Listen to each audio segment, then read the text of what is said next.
Européens qui appartiennent à l'OTAN ont pour devoir de vous aider.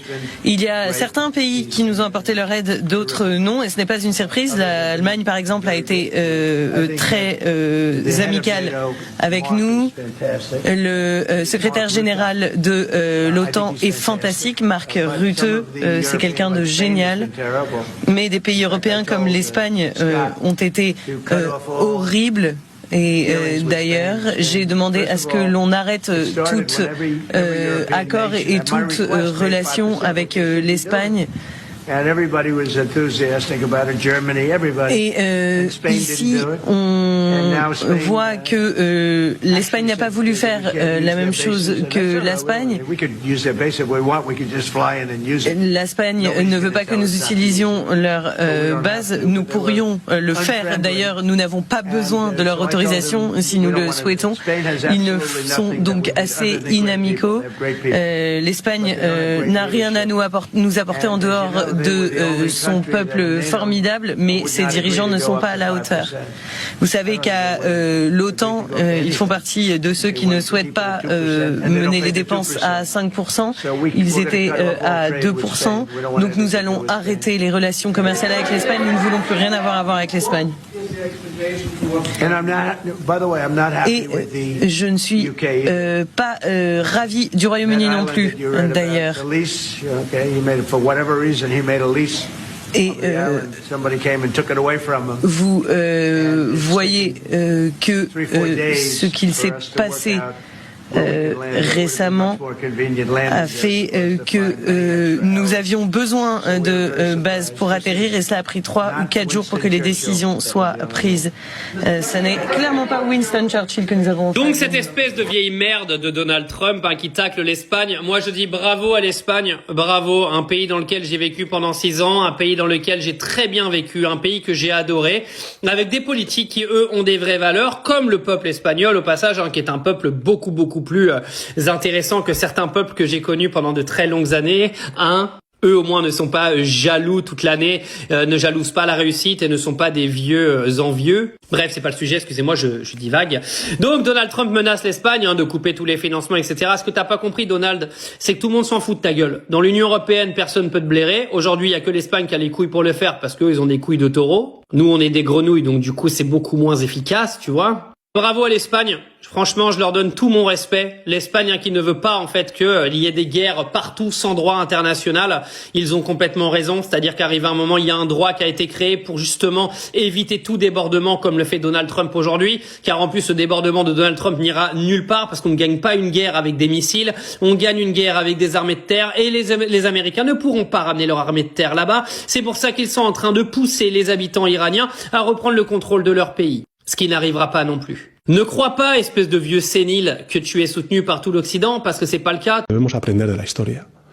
Y no podemos jugar a la ruleta rusa con el destino de millones de personas. No es si estamos o no a favor de los ayatolás. Nadie lo está. Desde luego no lo está el pueblo español y por supuesto tampoco el gobierno de España.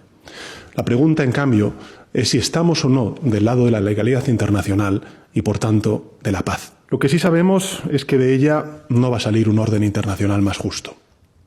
Ni tampoco va a salir de ella salarios más altos, ni mejores servicios públicos, ni un medio ambiente más saludable. Los gobiernos estamos aquí para mejorar la vida de la gente, para aportar soluciones a los problemas, no para empeorar la vida de la gente. Y es absolutamente inaceptable que aquellos dirigentes que son incapaces de cumplir con ese cometido usen el humo de la guerra para ocultar su fracaso y llenar de paso los bolsillos de unos pocos, los de siempre. Los únicos que ganan cuando el mundo deja de construir hospitales para construir misiles. La posición del gobierno de España se resume en 4 palabras: no a la guerra. L'Espagne refuse que les États-Unis utilisent des bases militaires. Donald Trump menace donc de couper les liens commerciaux avec Madrid.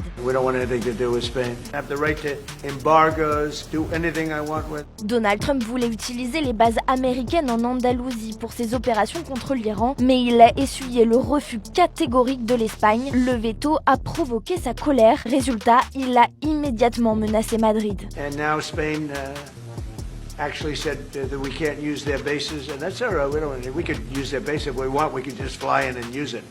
Nobody's going to tell us not to use it, but we don't have to. But they were unfriendly, so we're going to cut off all trade with Spain. Depuis plusieurs mois, Donald Trump reproche également à l'Espagne de ne pas avoir augmenté à 5% du PIB ses dépenses militaires, comme le veut le nouvel objectif de l'OTAN poussé par Washington. Devant les menaces de sanctions commerciales américaines, le Premier ministre espagnol Pedro Sánchez a rétorqué qu'il s'opposait fermement à la guerre en Iran. No a la guerra. Y por tanto no vamos a ser cómplices de algo que es malo para el mundo y que también es contrario a nuestros valores e intereses, simplemente por el miedo a las represalias de algunos. Y porque esta crisis también nos afecta a nosotros, a los europeos y por consecuencia a los españoles. Y por eso tenemos que exigir todo la resolución a Estados Unidos, a Irán, a Israel, para que paren antes de que sea demasiado tarde. Le Premier ministre espagnol a de nouveau appelé à la cessation des hostilités et à une résolution diplomatique entre toutes les puissances impliquées dans la guerre en Iran. L'Espagne qui dit non à la guerre. Alors voilà ce que c'est qu'un pays dirigé par des gens qui ont une colonne vertébrale. Alors l'Espagne en fait vient de poser un nom gigantesque et définitif à la guerre au Moyen-Orient. Leur réponse à l'administration américaine vient clairement de remettre l'histoire à l'endroit. Alors écoutez bien la masterclass diplomatique absolue envoyée à la gueule de Washington. Voilà ce qu'il nous dit. Il y a 23 ans, une autre administration américaine nous avait déjà entraînés dans une guerre au Moyen-Orient. Une guerre qui en théorie visait à éliminer les armes de destruction massive de Saddam Hussein et instaurer la démocratie. L'escroquerie du siècle, le fameux mensonge de 2003. Rappelez-vous, il nous avait vendu une paix à l'ONU avec une fiole de fameuses poudres blanches en fait pour justifier un massacre juste pour le pétrole. Et après, il rappelle la suite, mais la vraie suite. Ça a produit l'effet inverse et déclenché la plus grande vague d'insécurité que notre continent ait connue. Et les Espagnols savent de quoi ils parlent. Parce qu'en 2004, ils avaient suivi les Américains en Irak. Et ils ont subi l'un des pires attentats terreau de leur histoire à Madrid, je vous rappelle. L'Amérique, en fait, fout le bordel au Moyen-Orient. Elle crée le terreau et l'Europe, en fait, paie le sang de ses citoyens dans ses propres rues. Et c'est là que tu vois la tragédie française. En 2003, la France, c'était la France de Jacques Chirac et de Dominique de Villepin qui tenaient ce discours héroïque face aux Américains. Le monde nous respectait. Aujourd'hui, 23 ans plus tard, Macron a clairement vendu notre indépendance aux ordures. Pendant qu'en fait l'Espagne refuse d'être le complice d'une nouvelle boucherie, nous, on envoie notre porte-avions pour cirer les pompes de l'impérialisme américain. On est clairement plus le pays des droits de l'homme, mais juste un guichetier de l'OTAN. Alors un bravo à l'Espagne. Eux, au moins, ils ont retenu les leçons de l'histoire. En tout cas, sur la ligne de départ, il y a 2 jours, la coalition israélo-américaine, qui plus est soutenue par tous les autres pays de l'OTAN, à l'exception peut-être de la Turquie, à l'exception peut-être de l'Espagne, qui ont marqué leur réticence. La Turquie est membre de l'OTAN, mais elle a marqué beaucoup de réticence. Elle a exhorté les États-Unis et Israël à ne pas attaquer l'Iran. De la même façon, l'Espagne a refusé que les États-Unis utilisent son territoire pour attaquer l'Iran, même pour combattre contre les Palestiniens. Ce sont des choses qu'il faut souligner.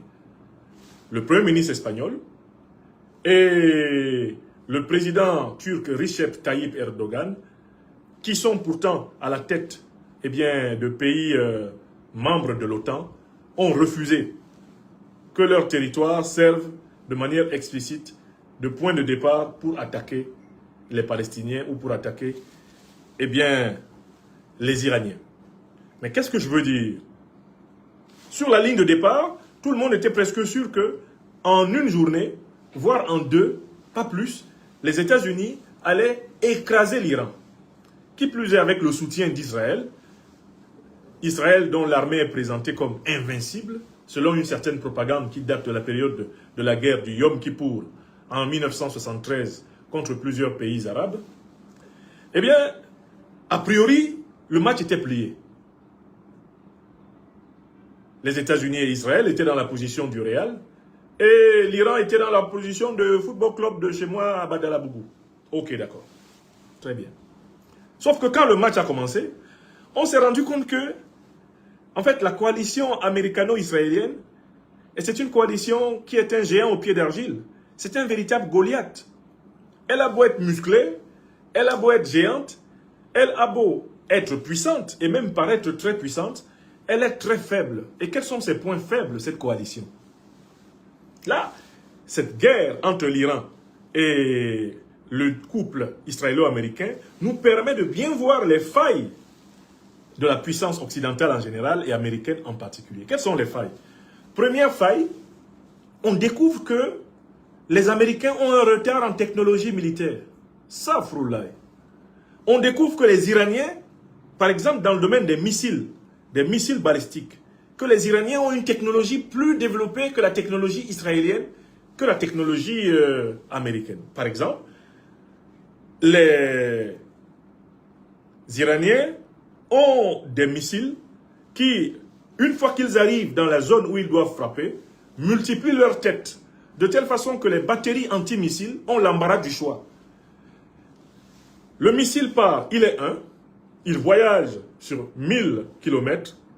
Quand il arrive à l'endroit où se trouvent ses cibles, le missile se diffracte en une vingtaine, une quinzaine, parfois même une cinquantaine de petits missiles qui s'éparpillent dans l'espace. Or, le fameux dôme de fer, le système antimissile américain, il est fait pour frapper un missile à la fois dans une zone relativement limitée.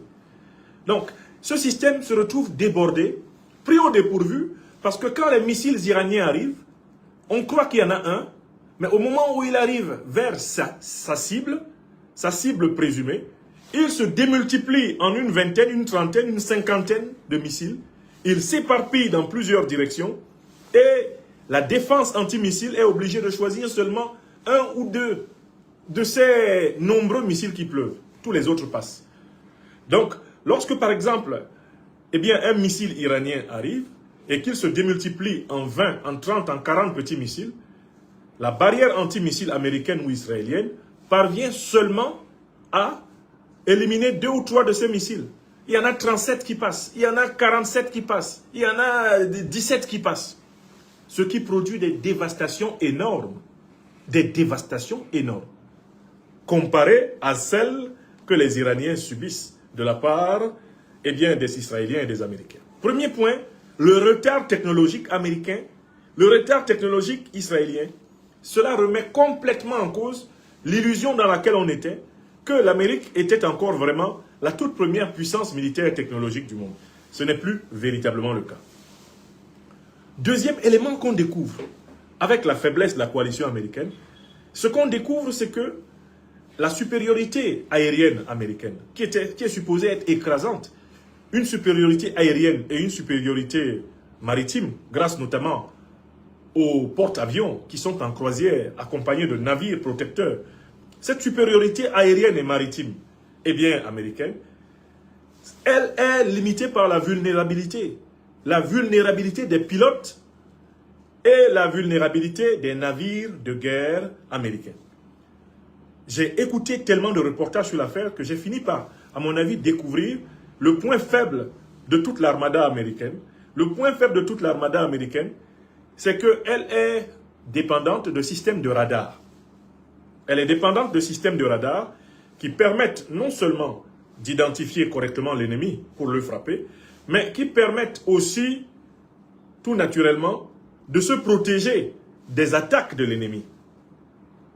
Or, qu'est-ce qui se passe lorsque vous avez face à vous une puissance comme celle de l'Iran qui est capable de brouiller vos radars? C'est-à-dire de faire que les radars qui sont sur les navires américains ne voient plus. Les radars qui renseignent les avions américains ne voient plus. Les radars satellitaires qui sont supposés renseigner les troupes américaines au sol ne voient plus. L'Iran a manifestement acquis la capacité de rendre les navires américains aveugles, de rendre les avions américains aveugles, de rendre les radars américains aveugles. Et l'Iran a repéré les principaux radars américains au sol, au Moyen-Orient, et est en train de les détruire les uns après les autres en utilisant sa stratégie de pluie de missiles. La stratégie de pluie de missiles. Donc voilà un deuxième point. La toute-puissance aérienne, la toute-puissance navale américaine est contrecarrée par le brouillage radar iranien. Les Iraniens ont rendu les navires et les avions américains aveugles. Rien que hier, ils en ont abattu 3. Ils ont abattu 3 avions américains. Et ils sont pratiquement en train d'endommager plus de 10 navires de guerre américains. Au point que le célèbre porte-avions américain, le Lincoln, est désormais menacé. Et la quasi-totalité des bases militaires américaines sont en train d'être déménagées. Les soldats américains sont en train de décamper de toutes les bases qu'ils occupaient parce que la stratégie de la pluie de missiles, doublée par l'aveuglement du système radar américain rend difficile la défense des positions. Vous avez entendu l'ordre qui a été donné par les États-Unis d'Amérique à l'ensemble des citoyens américains de plus de 14 pays du Moyen-Orient de partir. C'est du jamais vu. Jamais les États-Unis n'ont appelé les citoyens américains dans 14 pays, dans toute la région du Moyen-Orient, de partir. C'est bien là un aveu d'impuissance. C'est parce que Donald Trump reconnaît qu'il n'est pas capable de protéger les troupes américaines. Il n'est pas non plus capable de protéger les populations civiles américaines au Moyen-Orient qu'il sonne la retraite. Et ça, c'est le deuxième point faible sur lequel l'Iran est en train de gagner la guerre. Il y a un troisième point faible. Il y a un troisième point faible de la coalition américano-israélienne. C'est que c'est une coalition qui est incapable de descendre au sol. C'est-à-dire d'envoyer des fantassins sur le sol iranien. Parce que l'expérience qu'elle a eue, cette coalition, lors de la guerre du Vietnam, l'expérience qu'elle a eue lors de la guerre, en Afghanistan, lors de la guerre d'Irak, l'expérience qu'elle a eue même lors de la guerre en Somalie, c'est une expérience extrêmement négative. Les troupes américaines ne descendent plus au sol, depuis qu'elles savent que quand elles descendent au sol, elles n'ont plus de supériorité systématique sur l'ennemi, et elles sont confrontées à un ennemi qui, au niveau moral, au niveau psychologique, est énormément plus déterminé que les joueurs de PlayStation de l'armée américaine. Donc, on voit qu'il y a bien là une troisième faiblesse. Les États-Unis se contentent jusqu'ici d'une campagne de bombardement aérien, de bombardement à distance, parce que en projetant des troupes au sol, ils vont se retrouver dans une situation de corps à corps avec les gardiens de la révolution. L'Iran, c'est quand même presque 100 millions d'habitants et la plupart de ces habitants sont radicalement déterminés à en découdre avec la coalition israélo-américaine. Si les États-Unis descendent au sol, les pertes en hommes seront tellement sévères que l'opinion américaine va se retourner contre Donald Trump et ce sera un nouveau Vietnam, une nouvelle désillusion. Voilà le troisième point faible qui fait que la guerre est en train d'échapper aux Américains et aux Israéliens. Et il y a un quatrième point sur lequel ils ont perdu la guerre.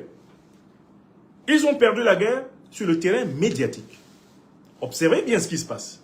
Ils ont perdu la guerre sur le terrain médiatique. La quasi-totalité des réseaux sociaux mondiaux sont inondés de communication en faveur de l'Iran. Et ça, l'Iran n'a payé personne pour cela. Regardez simplement, par exemple, les réseaux sociaux africains. Dans la plupart des pages Facebook, YouTube, TikTok, que l'on peut regarder ici en Afrique, la plupart des internautes africains sont friands des informations sur les victoires symboliques de l'armée iranienne contre les États-Unis et contre Israël. Il y a des images des frappes américaines contre l'Iran. Il y a des images des frappes américaines et israéliennes contre l'Iran. Elles existent. Mais ce ne sont pas les images les plus partagées. Oui, vous qui m'écoutez, vous êtes maintenant près de 20 000 personnes au total. Quand vous allez sur Internet, vous voyez une image, comment les Américains ont bombardé, je ne sais pas, telle ou telle installation en Iran.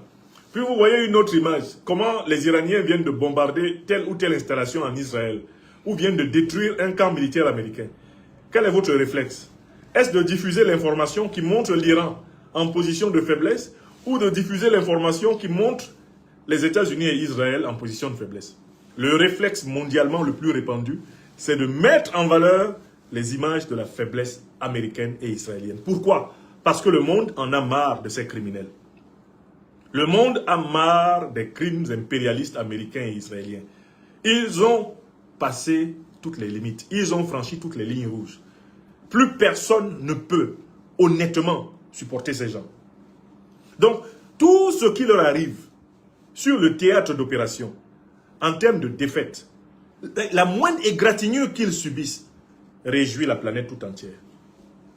Voilà pourquoi sur le terrain de la communication, les États-Unis et Israël ont perdu la guerre. Parce que l'opinion mondiale ne retient que les coups qui leur sont portés. L'opinion ne regarde même plus les coups qu'ils portent. Les coups qu'eux ils portent là, à l'Iran, et qui sont des coups terribles. L'opinion dit, ça fait partie du sacrifice. Mais ce qui intéresse l'opinion, c'est les coups que l'Iran, les coups extraordinaires que l'Iran porte aux États-Unis et à Israël. Et ces coups, aucune puissance au Moyen-Orient, aucune puissance au Moyen-Orient, aucune puissance même au monde, n'avait réussi à frapper de manière aussi systématique et générale les États-Unis et tous leurs vassaux du Moyen-Orient. Jamais cela n'était arrivé. Jamais cela n'était arrivé. Donc, défaite médiatique américano-israélienne. Voilà. Voilà ce qui fait donc que la guerre leur échappe. Enfin, il y a un cinquième domaine dans lequel la guerre leur échappe. Israël et les États-Unis ont perdu le soutien même de toutes les institutions internationales dans lesquelles ils ont encore le droit de veto. L'ONU, même l'ONU a été contrainte de se déclarer contre Israël et les États-Unis. La Cour internationale de justice, la Cour pénale internationale qui recherche Benjamin Netanyahou ne peut plus soutenir Israël. Donc sur le plan diplomatique, les États-Unis et Israël sont désormais les parias des relations internationales. D'ailleurs, Donald Trump a dit que pour lui, le droit international n'existe plus. Et par là, il est rejeté de toute humanité civilisée. Tout être humain qui vous dit qu'il ne faut pas qu'il y ait du droit international, eh bien, c'est un barbare, c'est un sauvage. Il n'est pas digne de vivre dans l'humanité. Car le droit international, c'est le minimum requis. Même quand ce droit est injuste, même quand ce droit est imparfait, il est nécessaire qu'il y ait du droit international pour que nous, les êtres humains, nous ne vivions pas comme des bêtes sauvages.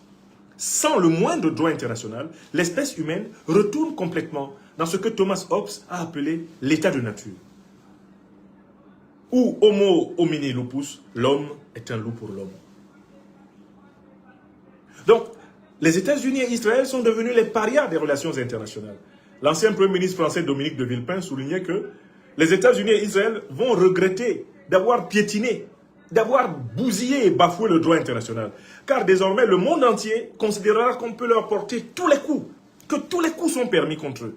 Ils ont ouvert la boîte de Pandore. Ils ont ouvert un immense boomerang contre eux. Plus personne ne peut les couvrir.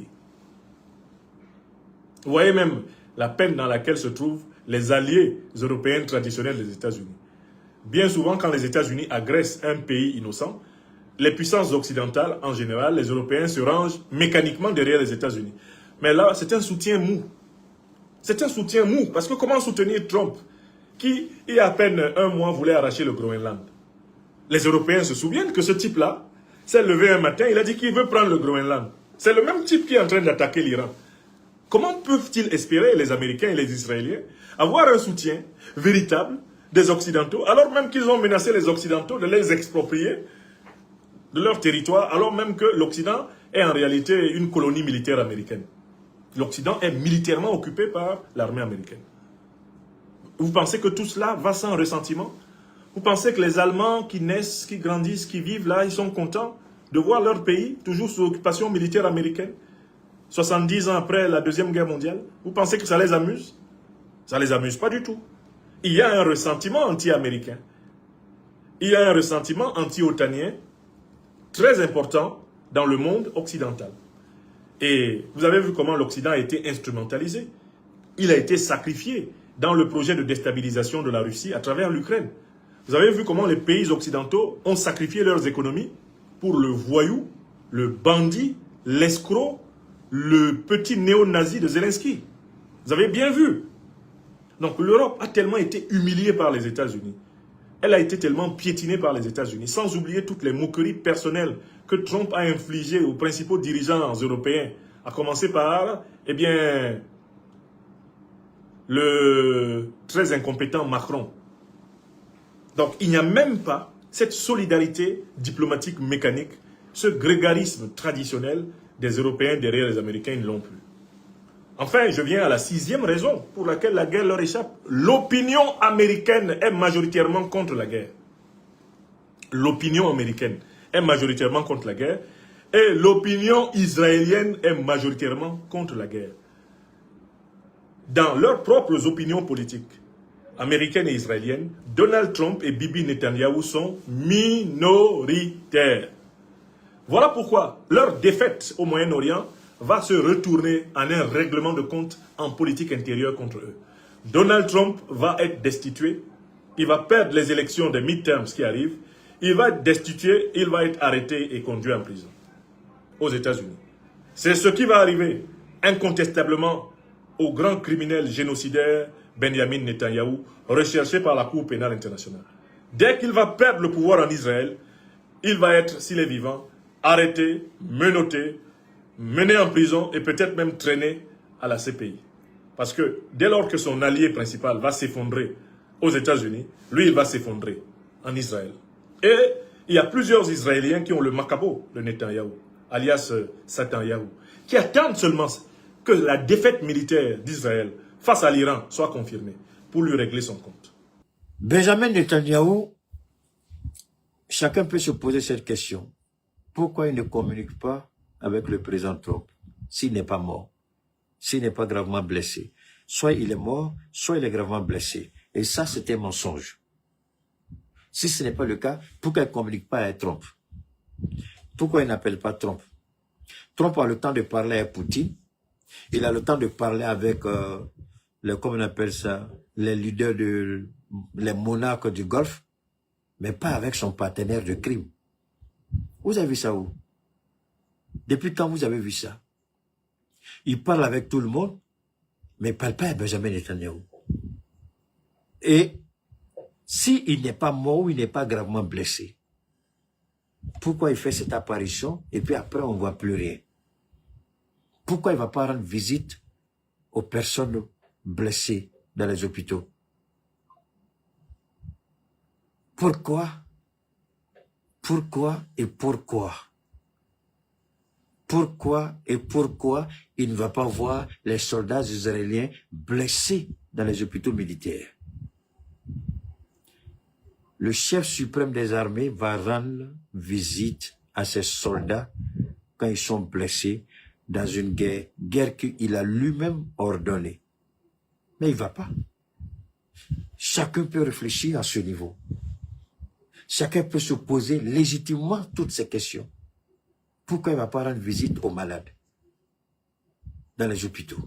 Pourquoi il ne va pas voir les dégâts qui ont été causés sur les bâtiments administratifs, les ministères qui ont été attaqués? Pourquoi il ne va pas là-bas? Pourquoi il ne rassure pas la population israélienne en sortant et visiter les sites qui ont été frappés par les missiles iraniens? Mes amis, détrompez-vous. Nous ne sommes pas pauvres comme on veut nous faire croire. Il faut juste avoir le courage, la ténacité, la volonté, l'engagement et la détermination. J'ai pas envie de dire la résilience du peuple iranien. Le peuple iranien est prêt à payer un lourd tribut pour ça. Et déjà, il a commencé à payer beaucoup trop d'ailleurs. Beaucoup de sang ont coulé. C'est pourquoi le guide iranien, il a été clair. Tous les sangs versés seront vengés. Il n'y aura pas d'accord tant que nous ne serons pas satisfaits de l'issue de la guerre. Et Trump, maintenant, il cherche solution. Mais ce qui est intéressant, ce que je voulais vous dire, qui est intéressant, les Iraniens ont dit, le président indien, le premier ministre, le premier ministre indien, Modi a appelé le guide avec l'ambassadeur d'Iran en Inde. Il dit, mon peuple là, il dit, Mojtaba. Il dit, moi je fais 1 milliard, à peu près 1,2 milliard. Mojtaba, si tu sais combien ça, après, comment gérer plus d'1 milliard de personnes? Mojtaba dit, oui, j'ai écouté, mais toi tu as donné la position de nos bateaux et puis les Américains ont frappé nos marins, alors qu'ils venaient d'un exercice militaire que tu nous avais demandé de participer. Il dit, ah, Mojtaba, je pleure les Iraniens, je te demande pardon. Je présente mes condoléances. Je vous dis exactement ce qui s'est passé.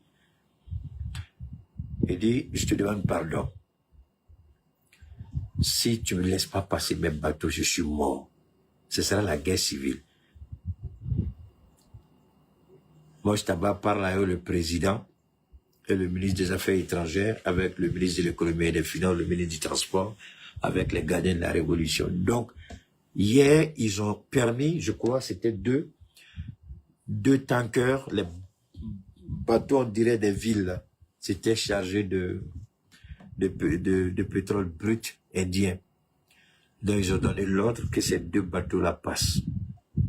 Je crois que c'était 2. C'est pas seulement 2, mais tous les bateaux indiens et chinois passeront. Tous les bateaux chinois et indiens ne seront pas arrêtés. Ils vont les laisser. Je crois que c'est les 2 que je sais. Il peut y avoir d'autres, mais c'est les 2 que je sais. Donc, Modi était tellement content, jusqu'on a vu les Indiens là danser dans la rue. Je crois que c'était l'ambassadeur iranien. Les gens couraient comme ça pour applaudir parce que ils savaient pas comment, si les 2 bateaux n'arrivaient pas à temps. Parce que Modi a dit, si les 2 bateaux ne rentrent pas ce samedi, on est toujours samedi, non? Hein? Oui. Il dit, si les 2 bateaux ne rentrent pas samedi, lui, il perd le contrôle de son pays. Et l'Iran a fait passer les 2 bateaux indiens qui étaient bloqués. Mais c'est pas seulement, c'est pas vrai. C'est beaucoup, hein, les bateaux qui sont bloqués, c'est énorme, c'est énorme. Mais voilà ce que Trump dit. Trump dit aux capitaines des bateaux, ne soyez pas des lâches. Ça, c'est pas moi, c'est Trump. Il dit, ne soyez pas des lâches, soyez des patriotes, traversez, rien ne va vous arriver.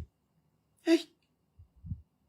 Vous savez combien de bateaux qui ont été liquidés avec carburant? Combien de bateaux? Moi, la dernière fois, je disais 3, c'est pas 3. C'est plus que ça. Tous ceux qui ont écouté la parole de Trump et puis sont allés, ils ont allumé tous les bateaux. Mais là, ce qui s'est passé, il y a les grands patrons, les propriétaires des gros navires là. J'ai vu le gars de, j'oublie la compagnie. Il dit, lui, il s'en fout de la parole de Trump. S'ils n'ont pas eu sécurité, aucun de ces navires et aucun, il ne va pas mettre en danger, la vie de son équipage, et puis 2, les biens des gens, et 3, ces bateaux, ces conteneurs, il ne le fera pas parce que Trump l'a dit. Alors, mais vous savez que le marché mondial, bon, en fait, c'est un peu compliqué souvent quand on parle de cette guerre, les gens, il y a des éléments qui échappent. L'Iran a volontairement ciblé les pays qui tiennent l'économie mondiale à main. Vous voyez, les Européens qui ont la grande gueule, ils disent, on va former une coalition pour quand vous dites, aidez-moi les bons français, je vous en prie, pour convoyer, c'est ça? Escorter, voilà. On va escorter les navires qui sont chargés de... Parce que vous savez que le port de Dubaï, tout va là-bas, hein? Tout descend là-bas, et à partir de là-bas, ça va dans différentes parties du monde. Ils disent, l'Iran dit, je ne suis pas pressé. Si vous êtes garçon là, venez et puis traversez le détroit, on va voir. 5 bateaux, ok, merci. Et si vous êtes garçon là, traversez le détroit, on va voir. Si vous êtes garçon, venez convoyer et puis faites passer, on va voir. Ben là, ils se sont repliés.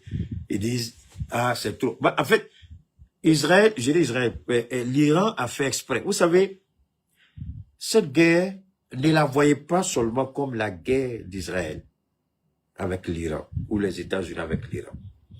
Appliquez cette guerre, cette logique de la guerre iranienne dans votre vie, votre quotidien. C'est-à-dire que il y a toujours une possibilité. Regardez toujours ceux qui sont en face de vous. Vous pouvez exploiter. Quand je dis exploiter, c'est pas escroquer, non. Quand quelqu'un veut montrer qu'il vaut mieux que vous, il est ceci, il est cela, ne vous laissez pas guider par les émotions. Ça, c'est vraiment fondamental. Prenez le temps, regardez la personne. Pendant qu'elle crie, elle jacaille, vous voyez tout de suite les points faibles de la personne. Et vous savez que si vous appuyez ce bouton-là, elle va se mettre à hurler, à crier dans tous les sens. Cette guerre n'est pas seulement une guerre entre puissances, tous ces autres. C'est une leçon de vie. Comment la première puissance militaire au monde croit qu'elle est tellement forte, elle veut imposer sa volonté à un État qui est dans un droit. Ça, c'est un. Quelqu'un qui passe sa vie à mentir sur vous, à mentir sur vous, à mentir sur vous, croyant détruire votre crédibilité, croyant vous déstabiliser, croyant vous isoler, Ne regardez pas les cris, les piaillements, ou bien comme on dit, la personne jacaille, crie, blabla. Vous ne regardez pas ça. Dans votre petit coin, mettez-vous au point. Le jour que vous serez en confrontation, la personne va découvrir une autre personne de vous qu'elle n'a jamais imaginé. Et c'est ce que l'Iran nous apprend. L'Iran a été sous-estimé. Ils ont cru que l'Iran était isolé. L'Iran a tout doucement tissé des relations stratégiques. Si l'Iran s'était laissé embobiner par les mensonges des Américains, vous allez voir tout de suite que l'Iran serait dans une position de faiblesse. Mais au lieu de ça, l'Iran s'est organisé, l'Iran s'est préparé minutieusement sur tous les plans. D'abord, préparer l'opinion nationale sur l'éventualité d'une situation. Et dire qu'il y aura énormément de pertes en vies humaines, mais c'est pour la survie de la nation. Eux, c'est pas ce qu'ils ont fait. On est fort, on est riche, on est ceci. Eux, c'est le matériel. Pendant ce temps, l'Iran parle. Pourquoi on dit pour être Khomeini, c'est-à-dire le guide spirituel, il faut connaître et maîtriser le Coran pour que la sagesse divine te guide à préparer ton peuple aux défis qui arrivent. Pendant 40 ans, le guide suprême décédé a formé le peuple, a préparé le peuple, aussi bien les chrétiens que les musulmans, à l'éventualité que nous vivons aujourd'hui. Voilà pourquoi les Iraniens, contrairement à ces idiots qui croient que les Iraniens vont les suivre, les Iraniens, au contraire, font bloc derrière leur gouvernement et sont prêts à mourir si cela peut préserver l'Iran. Et aujourd'hui, et c'est ça qui nous fait défaut, ils nous ont vendu des sociétés de consommation. Dès qu'on n'est pas d'accord avec eux, ils ferment le robinet économique, la population va se réveiller tout de suite contre les dirigeants. Et l'Iran a compris que si nous voulons rentrer dans ce modèle de société de consommation, on va perdre. Quand ils vont fermer le robinet, la population va se révolter. Et ils n'ont pas vu que pendant ce petit temps, l'Iran préparait, pas pour une société de consommation, mais préparait son peuple à devenir martyr et mériter la grâce de Dieu au paradis. Voilà ceux qui ne comprennent pas et ceux qui ne comprendront pas. Et voilà là où ils ne pourront pas battre l'Iran. Parce que tout le monde est prêt à mourir comme martyr pour mériter la grâce de Dieu. Eux, ils se battent pour le matériel, pour la société de consommation, le matériel, l'argent, l'opulence. L'Iran dit, tout ça c'est bien, mais auprès de Dieu, j'ai une place beaucoup meilleure que celle que vous voulez me proposer ici. Et c'est ce que le guide a enseigné à son peuple. C'est pourquoi cette résilience, vous la voyez. On ne vous parle pas souvent de ça, mais on vous parle des bombes, mais les Iraniens savent que les bombes vont tomber. Ils savent que l'Amérique est une puissance militaire. Voilà pourquoi ils ont préparé le peuple à cette éventualité. Mais en même temps qu'ils préparent le peuple à cette éventualité, ils se préparent à causer des dommages sérieux à ce monde de consommation. En faisant quoi? En attaquant l'épine dorsale de l'économie américaine, c'est-à-dire les monarchies du Golfe, le pétrole. Puisque le dollar repose sur le pétrole, ou si le pétrole repose sur le dollar, prenez ce que vous voulez, et puis jetez ce que vous voulez pas. Donc, que le pétrole repose sur le dollar ou le dollar repose sur le pétrole, ça c'est la suprématie américaine. Vous attaquez ça, vous détruisez tout. Aujourd'hui, la monnaie chinoise est en train, c'est-à-dire les Américains, Trump, bête qu'il est, je vous ai dit qu'il est aussi bête qu'Emmanuel Macron. Voilà deux présidents idiots. Un est PD, un est pédophile. Les deux, en tout cas, Dieu sait ce qu'il va faire avec eux. Donc, je dis, de toute façon, Macron nous a aidés à devenir ce que nous sommes. Dieu va permettre au monde de tirer profit. Aujourd'hui, toutes les monarchies qui doutaient un peu d'utiliser le yuan, qui est la monnaie chinoise, tout le monde commence à utiliser. Je crois que c'est l'analyse qu'ils ont faite aujourd'hui. Le dollar a perdu. C'est-à-dire, Trump a envoyé le dollar dans un... On dit quoi? Cataclysme, c'est ça? Le français est correct? Sors, ça va? Ma chérie, Christine, tu es là, non? C'est quoi? Un cataclysme, c'est bon? Bon, d'accord. Les petits Ivoiriens idiots, là, pas et tous, hein. Je parle des tortues ninja. Si c'est cataclysme, d'accord, allons-y. Donc, le dollar est en train de subir une chute vertigineuse. La suprématie du dollar après cette guerre, c'est fini. La guerre de l'Ukraine, Ukraine-Russie, a accéléré les choses. Ce que Xi Jinping m'a dit à Poutine, il dit, mais les idiots ils ont accéléré, nous on pensait que c'était dans 10 ans, alors que c'est maintenant là, on va. Donc tout de suite, ils ont commencé à utiliser. Et maintenant, avec ce qui se passe en Iran, les gens savent que si l'Iran n'avait pas le soutien ni de la Russie ni de la Chine, l'Iran ne pourrait pas faire ce qu'elle a fait. Il ne faut pas se blaguer. Et Trump a eu le courage bête qu'il est de dire aux Américains, oui, Poutine est en train d'aider l'Iran. Alors, ok, merci beaucoup à toi, madame. Alors, comme un président, est-ce que les Américains trouvent anormal chez Trump, pendant que des Américains meurent, il est en train de faire des levées de fonds, parce que Trump est en train de craindre ce qu'on appelle élection mi-mandat, mi-terme, en novembre.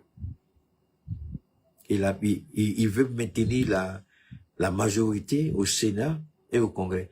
Parce que s'il perd, les conséquences de la guerre vont pousser les démocrates qui vont venir en tête à lancer la procédure de destitution contre lui. Et tous les dossiers que les républicains ont fermés, les démocrates vont ouvrir tous les dossiers. Donc c'est pourquoi, non seulement il joue sa survie politique, mais il joue encore, c'est pas seulement politiquement, mais ça va aller au-delà de ça. Donc ça fait que Trump est un peu, ceux qui le fréquentent en tout cas disent qu'il est un peu instable en ce moment. Mais ce qui fait plus mal à Trump, c'est parce qu'il est convaincu que Benjamin Netanyahu n'est plus. Et moi, je suis convaincu qu'ils ont dit à tous les journalistes qui sont accrédités à entrer à la Maison-Blanche pour assister aux conférences de presse. Je suis sûr qu'ils ont appelé tous les... Comment vous appelez ça? Les rédacteurs? Ou bien les rédacteurs, ou bien quoi la même là? Les responsables, en tout cas, de dire aux journalistes qui vont envoyer de ne pas poser des questions sur Benjamin Netanyahu. Parce que ça m'étonne qu'aucune presse aux États-Unis n'a le courage de poser la question sur là où peut être Benjamin Netanyahu. Et je suis sûr que, parce qu'aux États-Unis, la manière dont on vous donne une accréditation, le lendemain pour vous retirer. Donc, alors, ça c'est un. Et puis deuxièmement, je vous ai dit que l'Iran avait énuméré des exigences si elle doit négocier un jour, mais pas une reddition telle qu'ils veulent nous faire croire. Mais pour être honnête, il y a une petite image que d'abord, je vais vous montrer ceci. Overnight, amid the ongoing war against Iran, the global price of oil skyrocketing, topping $100 a barrel, despite President Trump's promises of relief. Iran attacking the flow of Mideast oil, despite President Trump's promises of relief. Ça, c'est les Iran attacking the flow of Mideast oil. At least 6 ships targeted in the last... Quelqu'un a dit 5, c'est pas 5, hein, tu as compris? On dit 6. C'est pas 5, quelqu'un a dit 5, c'est pas 5. Overnight, amid the ongoing war against Iran, ça c'est l'Iran. Ça c'est un bateau qui brûle là. Topping $100 a barrel, despite President Trump's promises of relief. Iran attacking the flow of Mideast oil. At least 6 ships targeted in the last 24 hours. Okay, overnight, 2 tankers attacked off southern Iraq. Dramatic video circulating online showing one of them on fire. At least 1 crew member killed. Go, go, go, go, go! This morning, the IRGC claiming to strike the Safe Sea Vishnu, seen here in videos circulating online. Nearby boats racing to the scene, dousing the carrier with water, throwing life preservers to those in the water, and in a man. Alors, ça, on va écouter ça aussi. Vous savez, cette guerre... Hello, it's your friend CJ Werleman. And today, we exposed Israeli and American efforts to cover up their respective losses. Il y a une chose, bon, je vais faire la traduction en anglais, en français, pardon. Ne vous en faites pas, on fait la traduction en français. On va rapidement... Alors, vous savez, cette guerre, on n'avait pas besoin de cette guerre, pour être honnête avec vous. On aurait pu gérer tout ça. Regardez. Respective losses in their failing war against Iran. But first, please remember to like and subscribe to our show, while also turning on notifications so you never miss a single episode. Il y a des trucs que je vais vous montrer ici. No major conflict since the First World War has been subjected to more media censorship than the Zionist Crusader war against Iran. And the reason for this is simple. Israel and the United States are not only taking a savage beating, but also losing control of every domain in which this battle.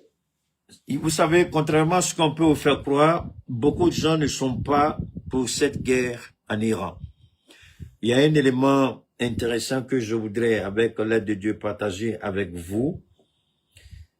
Il y a beaucoup de mensonges dans cette guerre. Ils prétendent tous les deux avoir affaibli l'Iran, avoir décapité l'Iran, avoir handicapé l'Iran. Mais alors, pourquoi l'Iran reste toujours... Et c'est la question qui surprend les Américains. Ils disent, mais vous avez dit tout ça, pourquoi l'Iran est encore... Donc, ce qui a mis Trump, malgré que les gens lui ont dit, il ne faut pas engager cette guerre, il a eu des informations selon la suprématie militaire américaine, et il s'est dit qu'aucun pays ne peut tenir devant la puissance de feu des États-Unis. Ça, c'est si tu vas... Ça, c'est... Si tu veux aller dans la même direction que les Américains, si tu veux faire une guerre conventionnelle telle que les Américains l'attendent, oui, personne ne peut les battre. Mais ce qui est intéressant, c'est parce que l'Iran fait. L'Iran n'a pas développé de gros moyens, de gros porteurs. L'Iran a utilisé sa géographie, l'Iran a utilisé sa technologie et l'Iran s'est adapté. Et quand l'Iran frappe, ça fait mal. Et aujourd'hui, les derniers missiles que l'Iran largue, ce sont des Mach 15, c'est-à-dire 15 fois plus vite que le son. Oh, mais c'est ça, la lumière, c'est ça. Voilà. Donc, l'Iran a développé ses missiles. Les missiles avec fragmentation. Donc, ce qu'il faut retenir. Alors, moi, je voudrais que les gens comprennent bien, ceux qui sont en train de laisser les messages sur YouTube, je n'arrive pas à voir pour le moment. Je vais répéter ce que j'ai dit et je remercie il y a quelqu'un qui a posté tout à l'heure un commentaire. Non, c'est sur Facebook, pardon. Parce que c'est sur Meta que j'ai vu ça. Regardez, faites beaucoup attention. Je n'ai jamais dit que c'est un communiqué du gouvernement malien. Faites beaucoup attention quand Keïta parle. J'ai dit c'est une information qui a été véhiculée sur les réseaux. Et comme le gouvernement n'a rien dit, je vais profiter en même temps pour en parler. Et je dis, je connais la stratégie des Américains. Ils font exprès, ils font ça croyant qu'ils vont attirer la sympathie du peuple, parce que c'est eux les Américains. Ils oublient qu'ils nous avaient exclus de leur système de visa. Ils avaient décidé de ne plus nous accorder le visa. Ils avaient décidé même de nous imposer 5 millions de francs CFA comme frais de visa. Et on a fait la réciprocité. Le Niger l'a fait, le Burkina l'a fait. Ils sont partis, ils sont revenus. Ils se sont installés en Côte d'Ivoire. Ils sont en train de travailler avec le gouvernement ivoirien. Ils sont en train de travailler avec le gouvernement du Nigeria, le Tinibou. Alors je dis, mais pourquoi ils ont besoin du Mali? Puisque nous sommes dans une confédération. Et l'espace du Mali fait partie de l'espace confédéral. En d'autres termes, si le Burkina les a chassés, le Niger les a chassés, il serait difficile que le Mali les accepte. Donc, si vous êtes tombé au milieu, je vous en prie, faites beaucoup attention, parce que j'ai longuement développé ça. Je l'ai développé pendant 30 ou 40 minutes.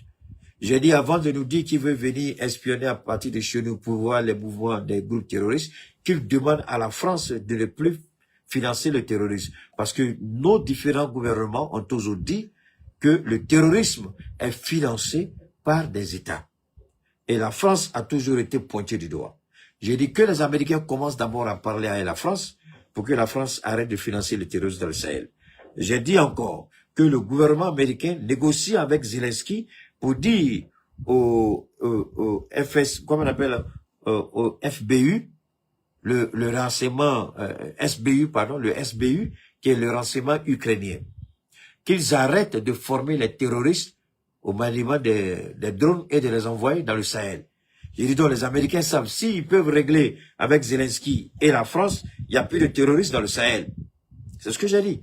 Donc maintenant, si vous n'avez pas entendu et que vous voulez vous engager dans des discussions, il serait intéressant quand même, peut-être après le direct, d'essayer de réécouter tout ce que j'ai dit. Personne, le gouvernement malien n'a pas produit de communiqué. On dit c'est Reuters, qui est une agence de communication. Et que ce sont les Américains. Mais quel Américain? Ils n'ont même pas donné le nom de l'Américain. Ils n'ont même pas donné le nom de la structure. Parce que les Américains ont une structure en Afrique. C'est cette structure-là qui allait rencontrer Ouattara. Mais quand vous lisez le communiqué, le nom de la structure n'est pas donné. Mais c'est un communiqué qui est vague. C'est fait à dessein. C'est fait à dessein pour créer une fausse tension entre le Mali, le Burkina et le Niger, puisque le Niger les a chassés, le Burkina les a chassés. Donc, ils veulent utiliser Reuters comme canal de communication. Mais ils pensent que les Africains sont tellement peut-être bêtes, on ne pourra pas réfléchir, décortiquer, savoir que c'est des bêtises qu'ils racontent. Et ils ont bien fait de prendre ce communiqué parce que nous avons donné notre position, nous en tant que peuple de l'AES, puisque nos présidents disent qu'ils travaillent selon l'agenda du peuple. Et les peuples ne veulent pas voir les Américains chez nous. Ils ont satellite, ça suffit. Voilà.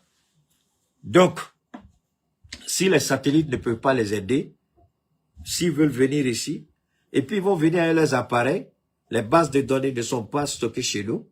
Ce qu'ils vont regarder, on n'a aucune idée. Et puis, c'est les bêtises qu'ils ont rencontrées. J'ai cette petite parenthèse. Ils disent comme ils étaient là. Mais attention, quand ils étaient à Memphis,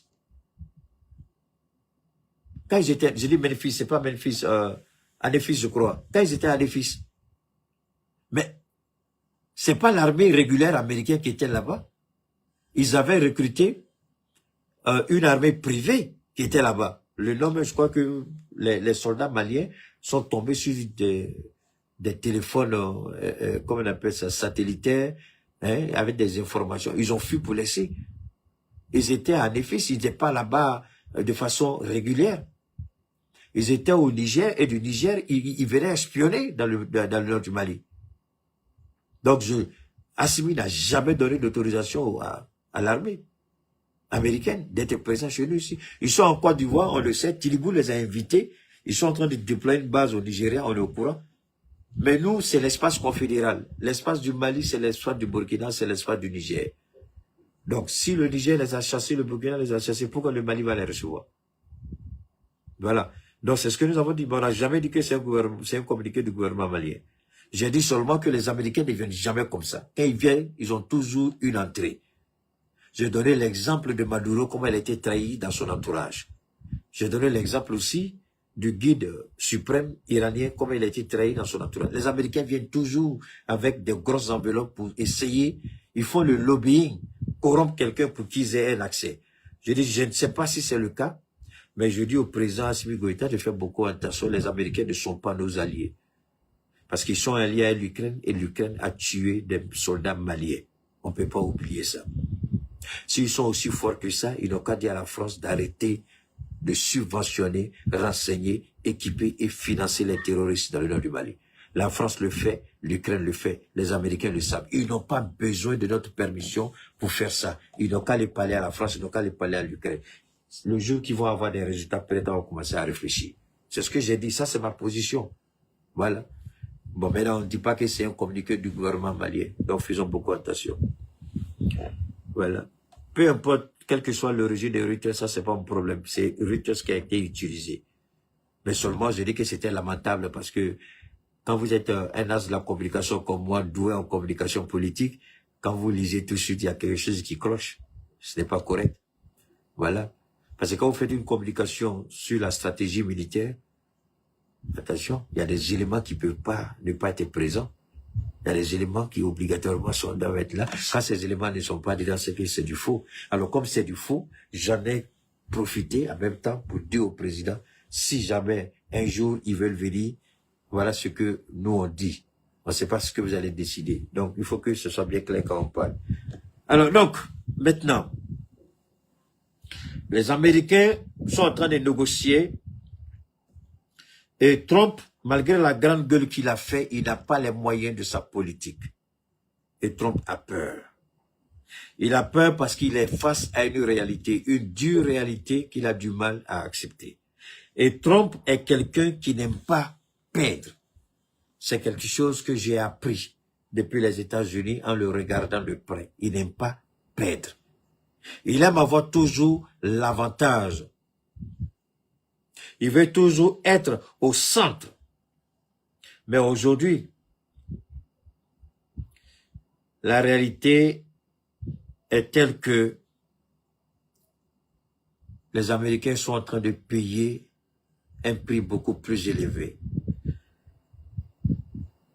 Ils ont demandé à l'agence internationale de mettre sur le marché près de 400 millions, je répète, près de 400 millions de litres de pétrole brut sur le marché. Alors, voilà un pays qui tient l'économie du monde entre ses mains. Et vous attaquez ce pays, même pas sur une base honnête, même pas sur une base crédible, mais sur le mensonge et la manipulation. Et le nouveau guide dit, c'est notre moyen de pression. L'Iran, les experts ont dit que l'Iran jamais ne va, permettez-moi, je vais boire un peu, un petit coup, hein. Je vais boire un peu. D'ici là, on va écouter ça un peu. Permettez-moi. Vous allez écouter ça rapidement. Je vais juste boire un petit coup. Salut à tous. Bienvenue sur Plume Pratique. Donald Trump panique alors que sa guerre illégale contre l'Iran est rendue bien au-delà de tout contrôle à ce stade-ci. Pendant que Donald Trump affirme que les États-Unis ont gagné la guerre et ont totalement décimé les capacités iraniennes, il continue d'insister sur le fait que le détroit d'Ormuz est sécuritaire et que les entreprises devraient aller de l'avant et l'utiliser parce que, selon lui, tout a été sauvé et la journée a été gagnée. Quelle démonstration de génie stratégique, à la sauce Mar-a-Lago, déclarer la victoire pendant que les navires se font frapper en direct. En réalité, navire après navire est touché par l'Iran et Donald Trump crée un faux sentiment de sécurité en leur disant d'y aller, même pendant qu'ils se font frapper sans merci en ce moment même. La nuit dernière, il a été rapporté que le Bureau des opérations commerciales maritimes du Royaume-Uni avait documenté une attaque iranienne contre un autre porte-conteneur dans le golfe Persique, près des Émirats arabes unis, plus tôt hier. Il y avait déjà eu ces 3 navires qui avaient été touchés dans le détroit d'Ormuz, puis un dirigeant de la marine du corps, des gardiens de la révolution islamique, a clairement indiqué qu'un avertissement avait été donné de ne pas traverser, qu'une action avait été annoncée, et que, puisque aucune permission n'avait été accordée, la frappe était exécutée. Le détroit d'Ormuz est effectivement fermé en ce moment. Il est fermé en ce moment. Les prix du pétrole montent en flèche au large de l'Irak. Les transferts de navire à navire étaient en cours, impliquant un navire grec battant pavillon maltais. Ok, merci beaucoup. Alors,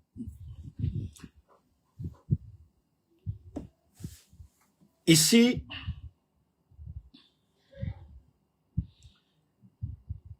on peut se poser la question, nous Africains, qu'est-ce que nous on a à voir dedans? On a beaucoup à avoir dedans, énormément à avoir dedans.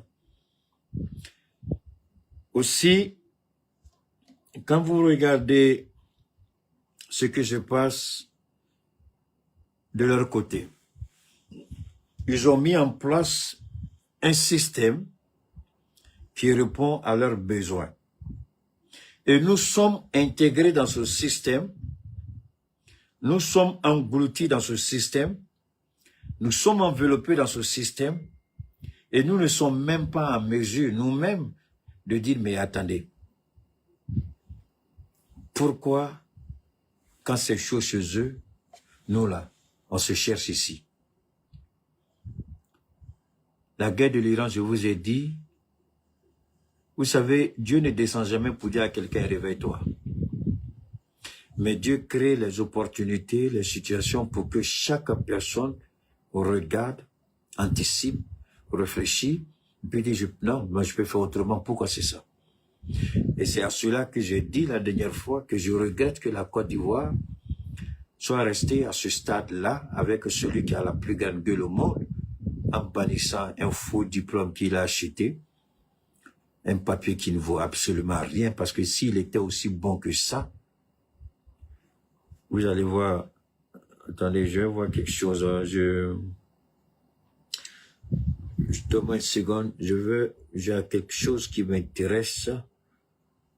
Ousmane Sonko. Oh là là, il y a Ousmane Sonko qui a fait, bon c'est bon, ça nous prend trop de temps, il y a Ousmane Sonko qui a fait une intervention brillante sur les opportunités. Je crois qu'il y a une journaliste de RFI qui lui a posé une question un peu mal élevée, mais je crois qu'ils ont répondu avec éloquence et avec sagesse. Mais en ce qui nous concerne, aujourd'hui, quand tu regardes le combat de Ousmane Sonko, moi, je peux dire que on peut faire mieux que ça. En Afrique, on peut faire mieux que ça. Parce que ce qui se passe en Iran, ne regardons pas seulement que c'est une guerre entre l'Iran, les États-Unis et Israël. Mais quelles leçons nous tirons de cette situation? Et puis, croire que ce qui se passe là-bas, mais attention, c'est au niveau de la corne, hein, entre l'Égypte, là, je vous ai montré la carte, je crois, avant-hier.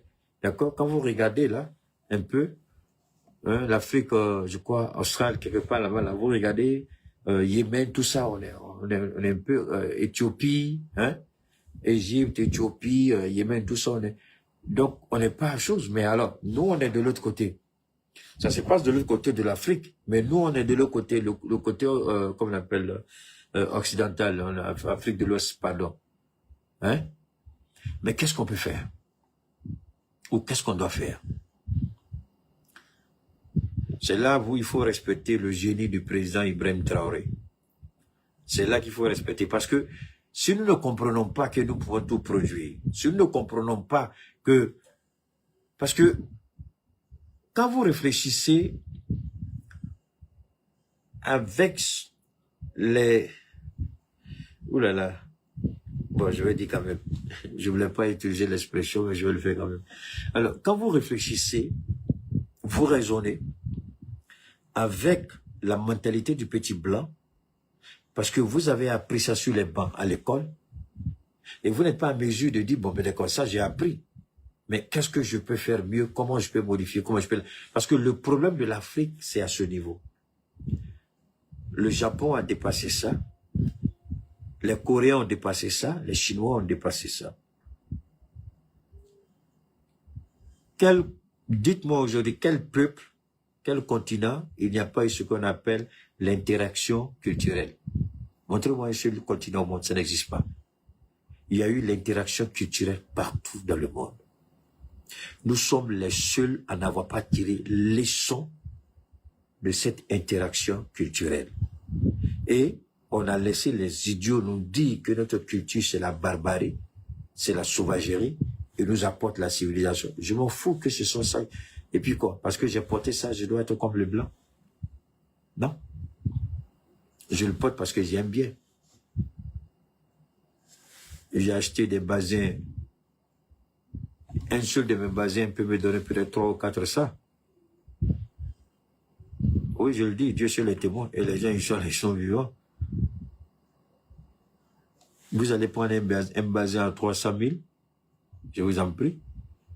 C'est pas un. Moi, chaque année, pour la fête, je prends toujours 2. Toujours 2. Et Dieu seul sait, ça fait combien quand je prends les 2. Et c'est pas pour moi-même, pour Gaussou. Donc, pour vous dire quoi? Pour vous dire simplement, on n'est pas obligé d'accepter ça. Quand on n'est pas obligé d'accepter, on ne dit pas de prendre machette pour casser demain. Non, on s'assoit, on réfléchit. Comment on peut changer? Comment on peut... Et c'est là que vous admirez les Burkinabés, le peuple intègre et digne. Ils sont en train de créer un système de pavés qui n'a pas été copié chez le blanc, mais qui a été adapté au Burkina. Un système de construction de goudron qui n'a pas été chose, ça a été adapté au Burkina. Et je ne sais pas, après le Burkina, peut-être que les autres pays de l'AES vont le faire, mais même en Côte d'Ivoire, ces genres de goudron n'existent pas. C'est aux États-Unis seulement, j'ai vu ça. 6 fois 2 voies, 12 voies. Ouattara a sa grande gueule, excusez-moi les Ivoiriens, mais je ne crois pas qu'il ait fait ça. 6 fois 2 fois, 6 fois aller, 6 fois retour, 12 voies. C'est énorme. Mais c'est au Burkina qu'on voit ça. Mais attention, hein, il n'y a pas une entreprise qui est quittée chez eux là-bas pour venir dire on fait ça à 1000 milliards. Mais pour faire votre tramway là, en Côte d'Ivoire, c'est combien? 1000 milliards. Il faut qu'on arrête ça. Et la guerre en Iran devrait être l'éveil de cette prise de conscience. Produire, transformer et consommer. Devenir autosuffisant. Quand ils vont faire leur petit malin entre eux là-bas, ils vont fermer leur banque entre eux là-bas, ils vont s'entretuer. Nous, en Afrique, on produit, on transforme, on mange, on n'a pas de problème. Parce qu'après, ils vont venir acheter chez nous. Après, ils vont venir prendre chez nous. Et c'est à cela que l'AES veut arriver. Mais malheureusement, vous avez des idiots qui ne savent pas voir plus loin que le bout de leur nez sale et nous attaquent. Attaquez-nous, c'est pas grave. Demain, vous allez venir chercher travail chez nous ici. Cette guerre en Iran, l'Amérique ne la gagnera pas. Je plaignais, il y a des images quand je voyais au Liban, même en ce moment, Israël a déployé ses muscles au Liban. Ils ont fait entrer des chars au Liban, je crois hier ou avant-hier, contre le Hezbollah. La Palestine, depuis 2 ans, la Palestine a été détruite. Mais aujourd'hui, regardez Tel Aviv, regardez Jérusalem. Mais quand vous regardez, vous êtes malade. Je sais pas, il y a des images que je voulais pas, pour être honnête avec vous, il y a des images qui sont pas jolies à présenter. Parce que quand vous regardez ça, ces images de Tel Aviv, vous posez la question, est-ce que c'est réellement en Israël? Vous posez la question, est-ce que c'est réellement Israël? C'est la question, est-ce que réellement c'est Israël? Est-ce que réellement c'est Jérusalem? C'est la question que vous posez. Est-ce que réellement nous sommes en Israël? Mais effectivement, nous sommes en Israël. Et ces images-là n'ont aucune différence avec ce que ils ont fait subir aux Libanais et aux Palestiniens. Je vous jure que Israël, c'est pas joli. Mais ce n'est pas tout. L'ultimatum de 48 heures qui avait été donné est arrivé à expiration. Et les avions ravitailleurs américains, 5 sur le tarmac, c'est pas à Dubaï, c'est en Arabie Saoudite. Je crois que les Américains ont au total 13, si je ne me trompe pas, c'est ce que j'ai entendu, ils ont à peu près 13. En Arabie Saoudite, ils ont frappé. Ils ont frappé les avions. Sur les 13, il y a 5 qui ont été endommagés, sérieusement endommagés. Mais, comme je vous l'ai dit, je le répète, en temps de guerre, si vous permettez de lister les pertes que vous subissez, il y a... Si vous permettez à énumérer vos pertes, vous allez, le peuple, qui doit être votre soutien, le peuple tout de suite rentre dans la panique et la dépression. Il y a des informations, c'est pourquoi en temps de guerre, on parle d'informations classifiées. Parce qu'il y a des informations, moi je me suis toujours posé la question, mais qu'est-ce qu'une information classifiée? Vous voyez toujours, hein, vous entendez information classifiée, secret défense, classifié, secret défense. Et en même temps, j'ai regardé j'ai dit, bon, j'ai fait des études, j'ai fait des recherches. Et ce qui m'a permis même de comprendre aisément, c'était avec Epstein, les 3 millions de documents qui ont été déclassifiés. Et quand je regarde, ce sont des vidéos, ce sont les rencontres que Trump a eues avec les petites filles, enfin. Il y a des choses que je peux pas dire ici qui sont, c'était pas joli, c'était, c'est pas joli. J'ai dit, ah, mais où est-ce qui était classifié déjà? Et où est-ce qui était classifié? Mais en fait, c'est parce qu'il y a des informations qui sont très sensibles, qui peuvent créer tout de suite une situation dont les gens jugent tout de suite que c'est classifié. On ne veut pas que vous soyez au courant. Mais alors, revenons sur ce que Israël vit. C'est pas joli. C'est pas beau. C'est pas joli. C'est inquiétant. Je me pose la question à la fin, est-ce que Jérusalem et Tel Aviv ne seront pas effacés de la carte israélienne? Une chose est certaine, qui commande aujourd'hui en Israël pour dire d'arrêter? C'est une question à laquelle chacun de nous devrait répondre. Qui commande aujourd'hui? Les gens sont concentrés sur le guide suprême qui n'a jamais fait de parution publique. C'est ce que les gens disent. Et ils disent, au moins, on avait Benjamin Netanyahu, mais you gotta be killing me, right? You gotta be killing me. Benjamin Netanyahu, c'est intelligence artificielle. Sinon, si Benjamin Netanyahu, s'il était vraiment vivant, tel qu'il a la grande gueule, on allait le voir, j'ai appelé Trump, on a dit ça. On allait le voir dans les hôpitaux militaires rendre visite aux soldats blessés. Parce qu'il y en a eu des soldats tués et blessés. On allait le voir dans les hôpitaux rendre visite aux Israéliens civils blessés ou tués. On ne le voit nulle part. On nous envoie une image. Et dès que l'image disparaît, il disparaît. Si c'est pas intelligence artificielle, moi je veux qu'on m'explique. Donc le monsieur que vous avez entendu tout à l'heure, là, il a dit, son corps a été photographié. Son avion a atterri en Allemagne. Et selon les renseignements, il est mort. Parce que pourquoi Trump ne parle pas de lui? Et pourquoi on ne pose pas des questions sur lui? Pourquoi après cette soi-disant apparition, on ne l'a plus revu? Il aurait pu continuer à parler, non? Moi, je peux sortir demain toute la journée vous parler parce que par la grâce de Dieu, je suis vivant, bien portant. Mais lui, il est chef d'État. Moi, je ne suis pas chef d'État. Il est le premier ministre, c'est lui qui tient l'arme nucléaire. C'est pourquoi Israël, beaucoup de gens disent qu'Israël va utiliser l'arme, mais Israël ne pourra pas utiliser l'arme nucléaire parce que c'est le fingerprint. Ah, comment on dit ça en bon français? Empreinte digitale, c'est ça, non? Fingerprint. Voilà. C'est son fingerprint et puis c'est ce qu'on appelle les yeux.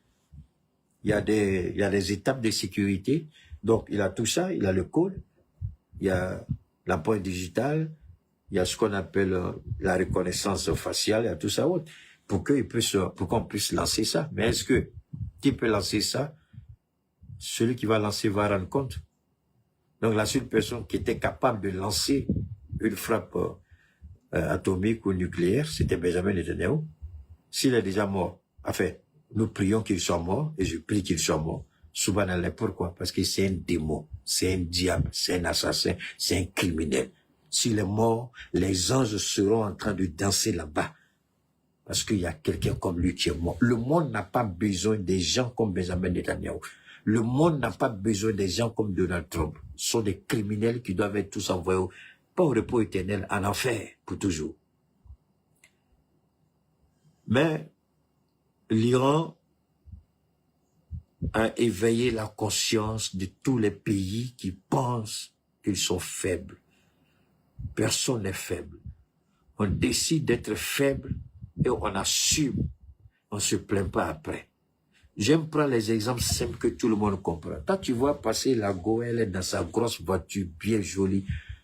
Peut-être que le coup d'elle a jeté là, c'est toi, elle a vu. Mais toi, tu te sous-estimes. Tu dis, si je vais là, je fais quoi? Mon frère, il faut faire comme Keita. Si elle a dit non, là, tu vas pas mourir demain matin. Tu as maillé ton placard, ton antique, et puis tu avances. Tu vas et puis tu dis ce que tu penses. Tu n'as pas peur, pourquoi? Tu es garçon, tu n'es pas garçon. Tu vas, tu parles. Si c'est pas, c'est quelqu'un d'autre. Mais tu ne sais même pas si elle va accepter. Maintenant, tu regardes, elle t'es complexé, tu as peur d'elle. Mais parce que, en Afrique ici, là, les femmes, elles ont peur d'aller dire, elles sont pas beaucoup, hein. Elles sont pas beaucoup, hein.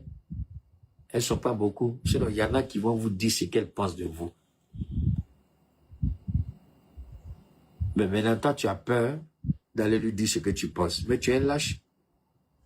Et Keita, je suis pas lâche. Et tu n'es pas lâche. Comment tu regardes l'enfant de quelqu'un, et puis toi-même, tu es enfant de quelqu'un, et puis tu as peur de dire à quelqu'un qui n'est pas ton papa, ta maman, qui n'est pas ton Dieu, tu as peur, pourquoi? Tu es fou, bien quoi? Ou bien tu es né comment? Ah, Keita, tu parles mal, je t'ai loupé. Comme un garçon peut avoir peur de regarder, la voiture est conduite là, elle t'a dit, quand elle finit là, elle va dormir là. Quand elle lave pas sa bouche, il faut lui parler matin, tu vas voir l'odeur qui a sorti dedans. Alors tu as peur de quoi? Va parler mon ami, et puis tu arrêtes de nous embrouiller ici là. Va parler. Ah, je sais pas, on dirait qu'il y a quelqu'un qui a peur d'une... Ah, attends, qui a vu femme ici et puis la peur? Parce qu'on dirait qu'il y a... on dirait qu'il y a quelqu'un qui est en train de... Il y a que... Ah, il faut être garçon, non? Aïe. Donc, ils nous ont fait croire qu'ils sont mieux que nous. Mais nous, on n'a pas accepté. Nous, on dit non. Nous, on est Oudi. Dans le Sahel, là. Nous, on est Oudi de Gbagbo, là. Nous, on dit non. Où Gbagbo a échoué, là. Nous, dans le Sahel, on n'a pas échoué, là-bas. Maintenant, là, ils n'ont qu'à avoir bouche pour parler. Vous avez vu? C'est-à-dire, ils font la grande gueule, mais regardez l'Iran, je vous en prie. Pourquoi l'Union européenne a fermé sa sale gueule? Et j'allais oublier. Pourtant, je voulais faire de ceux-là, aujourd'hui, nous boucher leur affaire de bazou. C'est pas grave. Prochainement, je viens contre vous, Union européenne. Donc, vous voyez. Alors, oh, bon, voilà, ça, je vais vous faire écouter rapidement, et puis on va avancer. Just changed. Not on a battlefield. Not with a missile strike or a tanker attack or a press conference from a Pentagon podium. It changed with a single sentence from a senior Iranian official to CNN on Friday. The sentence was this: Iran is considering allowing oil tankers to pass through the Strait of Hormuz on one condition. The oil must be paid for in Chinese yuan, not dollars. Alors, donc, vous voyez. Read that again slowly. Je vais pas continuer avec ça comme ça. Alors, l'Iran, pas seulement l'Iran, l'Amérique s'est tiré une balle dans les pieds. Aujourd'hui, tous ceux qui avaient peur de leur politique, pour ne pas que... Quand je dis peur de leur politique, ça veut dire quoi? Ça veut dire que vous voulez appliquer une politique, Washington n'est pas d'accord avec vous, Washington ferme le robinet, puisque vous êtes obligé de passer par le dollar. Et c'est ça qui est intéressant dans toute cette affaire. Depuis cette affaire d'Ukraine, vous ne voyez pas la dynamique que Dieu est en train de mettre en place. C'est-à-dire, Dieu est en train de nous faire sortir dans une domination, mais on ne voit pas. On est toujours dans des spéculations, on dit des trucs bêtes. Dieu nous montre, regardez l'Ukraine. L'Ukraine était la première étape pour briser les chaînes de la captivité du dollar, l'Ukraine. Maintenant, Iran. Est-ce qu'on est obligé d'acheter désormais en dollars? Non, c'est pourquoi nous allons encourager nos présidents à sortir du franc CFA. Le franc CFA est une monnaie de malédiction. Dieu merci. Ça va être ça, j'ai terminé.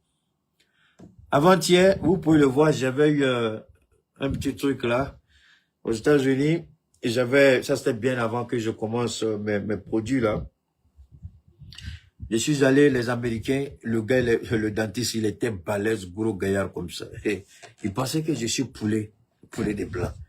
Ils ont fait leur injection pour enlever dedans là. Et subhanallah. Le gars, il est en train de dire, please, man, slowly. Il a pris l'argent. Il dit, Joe, et puis il dit, toi tu es africain, il dit africain. Il dit, ah, je comprends. Il dit, ah, ça veut dire quoi? Il dit, les Africains, tu n'es pas né ici. Il dit, non, je suis pas né ici. Ah, je comprends. C'est pourquoi je dis, nous les Africains, là, Dieu nous a fait une faveur. Moi, devant moi, le gars, il vient et puis il fait même injection. Les gens qui sont nés aux États-Unis, il prend sa pèse, puis il enlève. Pap, on dirait un petit jeu. Mais je vous jure, au nom de Dieu, il a lutté sur moi comme ça. Il a été incapable. Il dit c'est bon. Il m'a restitué mon argent. Donc, arrivé ici souvent, je suis allé voir un dentiste qui a fait, mais qui a mal fait. Donc, je crois, ça fait 3 ou 4 jours, ça m'a tellement secoué, là, un peu, ça m'avait beaucoup secoué, donc j'ai pas pu sortir. Pourquoi je parle de ça? Vous savez, la vie que nous menons, c'est une succession d'événements. Mais chaque événement, il y a ce qu'on appelle l'écosystème qui entoure chaque événement. C'est-à-dire les événements, comment on appelle ça, l'environnement circonstanciel. Et quand on tient compte de ça, il y a beaucoup de facteurs qu'on arrive à comprendre. Nous avons cette faveur et cette grâce en tant qu'Africains. On n'est pas comme les autres. Si on ne comprend pas ça, parce que moi, enlever la dent d'un Américain, c'est facile. Mais moi, Africain, ils ont été incapables d'enlever ma dent. Je ne sais pas. Mais depuis qu'il a échoué, j'ai dit, c'est bon. Le jour où je vais dans l'Afrique, je vais gérer ça. Donc, ça veut dire que Dieu nous a créés, je peux le dire, ça risque de me tromper, avec beaucoup plus de substance, avec beaucoup plus de force. Ça veut dire que c'est comme si nous, on est la copie, l'original. Eux là, non, ça fout là. Nous on est l'original, eux ils sont la copie. Est-ce que vous comprenez ce que je dis? C'est pourquoi j'ai parlé de maintenant. Nous, Africains, nous sommes l'original de la création de Dieu. Les autres là, ils sont la copie de ce que Dieu a créé comme originalité chez nous. Maintenant, si Africains, on n'a pas compris ça là, Dieu ne va pas descendre sur la terre pour nous dire que nous là, il nous a créés, nous sommes la source originale de toutes choses. Nous sommes l'originalité de ce qu'il a créé comme race humaine. Alors, si nous sommes... Écoutez très bien ce que je dis, cette conclusion-là. Ceux qui ont parti, ils vont tout perdre.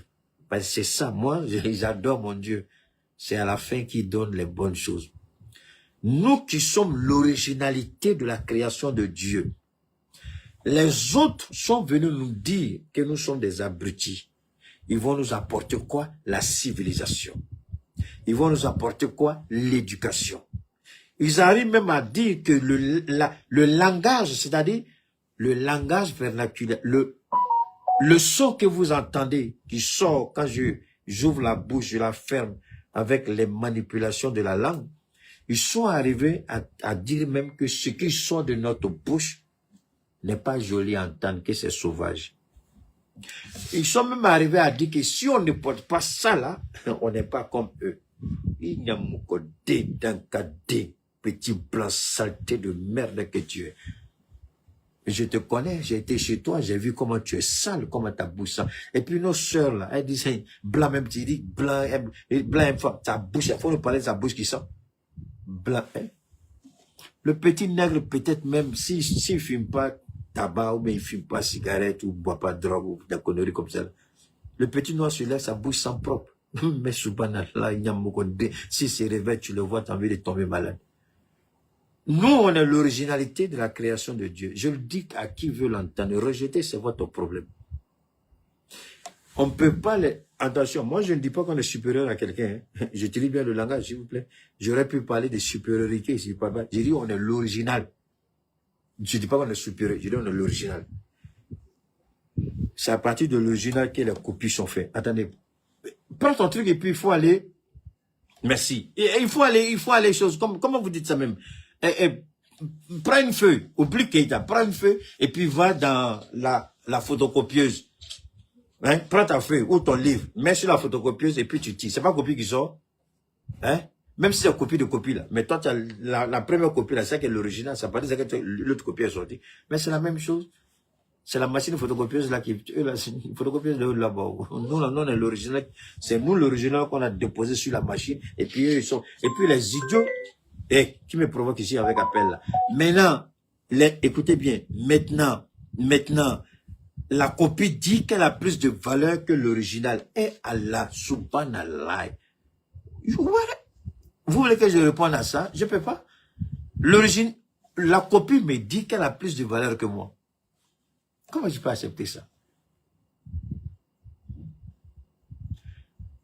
Et je remercie Dieu, Dieu seul est témoin. Au nom de Dieu, les petits blancs américains, souvent me disent Keita, il y a too much. Quand l'Américain dit que tu es too much, ça veut dire que tu es trop pour lui. Parce que s'il y a une chose que je n'ai jamais acceptée de ma vie, c'est de me rabaisser devant celui qui n'en vaut pas la peine. Par courtoisie, par humilité, je peux me rabaisser, mais pas devant des idiots comme eux. Ils n'acceptent pas ça. On ne dit pas de faire la guerre à quelqu'un. Reconnaissez votre valeur, ce n'est pas faire la guerre à quelqu'un. Reconnaissez votre place, ce n'est pas... Parce que l'Iran nous enseigne quelque chose que le blanc a pris des centaines d'années pour mettre dans notre tête à travers l'esclavage, la traite négrière, la colonisation. Et l'Iran nous dit, tout ça là, c'est bullshit. Levez-vous et revendiquez votre liberté. Merci à l'AES. Ivoirien, bon ben, on vous souhaite bonne chance, parce que le vieux là, il pense que c'est dynastie. Mais il n'a qu'à transformer la Côte d'Ivoire pour faire royaume, au moins, si on peut dire, ah, c'est transmission de père en fils.